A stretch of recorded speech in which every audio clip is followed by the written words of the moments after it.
everyone, Dennis Speigel here, coming to you with our last observation video of 2022.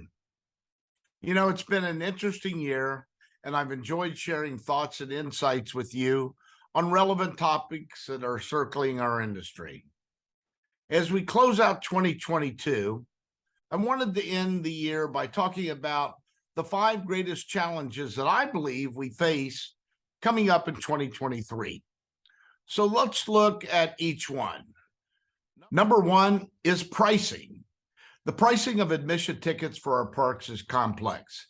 It's always been a balancing act, charging a dollar amount that's commensurate with the experience received, all the while considering inflationary measures and trying to make sure the admission per capita spending remains at the level needed to make a profit.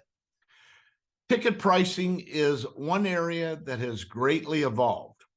What started out as a $1 entry price with individual ride ticket books at Disneyland in 1955 shifted in 1961 to a revolutionary new idea of a $2.75 pay one price ticket at Six Flags Over Texas. Pricing has now evolved into a myriad of inventive ticket packages. Season and annual passes, VIP and membership tickets, as well as social media discounting. Recently, I checked to see what it would cost me to visit the Magic Kingdom for one day. First, I found that the Magic Kingdom was not available for reservations at any remaining day in this December, except for one, December 29th. To go that day would cost me $179. If I went on New Year's Day, my one-day ticket would cost me $184, purchased and reserved online in advance. Those prices are certainly distanced from the $2.75 visit to Six Flags in 1961. So we have to consider, are we outpricing ourselves? Can people afford us? Well, so far, we know people are paying higher prices to enter parks and are spending more money once they're inside. Per caps are way up from 2019, and much of the pricing approach comes down to a form of dynamic pricing. This helps to strategically control our inventory so that we sell it to the right consumer at the right time and for the right price. The end result, if correctly administered, can be a solid revenue gain for us. Dynamic pricing is used every day by airlines, rental car agencies, transportation companies like Uber, hotels, and many more. In the theme park industry, it's just not as widespread yet, even though it's been tried. Disney's been a pioneer introducing dynamic pricing. They've done this by listing their online ticket prices in a wide range, depending on time of the year and on anticipated crowds during holiday periods and on given days. And this has allowed them to better manage their crowd flow.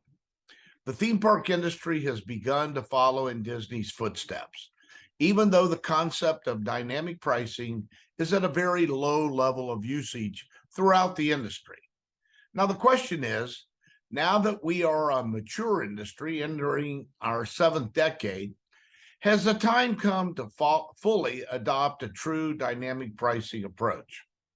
Would doing so help us ensure that we can continue to rely on the middle class to help us prosper and grow our revenues and give them the opportunity to come when they want? And can we grow our attendance trends and shrink them at times we need to? So, considering the benefits we've seen, it appears that dynamic pricing can help us improve our operating margins and allow us to organically grow our attendance. So in 2023, I encourage operators to give more thought to this pricing concept to see how it may be positively impacting your pricing approach in the future. Number 2, the greatest challenge I foresee in 2023 is inflation and ongoing economic issues. We all know the significant impact COVID had on our industry. The issue, coupled with ongoing political divisions, has brought us to the edge of the cliff of a possible recession. These issues will continue to plague us as we move into the new year. Now, watching the latest economic reports, the annual inflation rates for the last 12 months ending November 22nd, 22 was 7.1%. Back in July, we had reached an inflation rate of 9.1%, the highest since 1981. Now, while the impact of inflation is currently decreasing, though slowly, we still know that inflation 3 years ago this month, pre-COVID, was 2.3% only. So the reaction to these numbers has been challenging, and it appears it will continue to be for several more quarters. The good news is that economists predict that inflation will subside as we move into 2023. Because of increasing recessionary issues and the inflationary impact we've experienced, it appears we still have a lot of hills to climb when it comes to forecasting, operating, and financial decisions in the coming year. High prices can impact all aspects of a park's operation. Why? Internal costs of doing business are simply higher. In turn, many parks have had to raise pricing from admission rates to the cost of buying merchandise, food, and beverage products. Parks need to be conscientious in finding creative ways to battle inflation without alienating guests due to increasingly high prices. We're totally reliant on consumers being able to afford some fun when their disposable incomes are being squeezed more than they've been since the 1980s. So keep that in mind. Number 3, staffing shortages. Staff shortages have been widespread, leading not only to the highest wage rates we've seen in our industry for seasonals, but also bonuses, incentives, and perks, just to encourage people to work. To a degree, parks have been able to scale back their temporary pay increases, but for the larger part, average hourly pay in our industry has increased and remains very high. Wage increases have had severe impact on the bottom line of all operations. So moving into 2023, parks are going to have to remain diligent and creative in the ways they not only recruit employees, but also pay and retain them. Labor and wages are going to be a problem for several more years. No question about that. Another offsetting trend we're seeing is the provision of employee housing. Attractions such as Kings Island, Holiday World, the Ark Encounter, and a few others are offsetting labor issues by building staff housing again, dorm-like complexes for them to live in. This allows parks to retain employees that come to work from other countries or that live some distance from the park.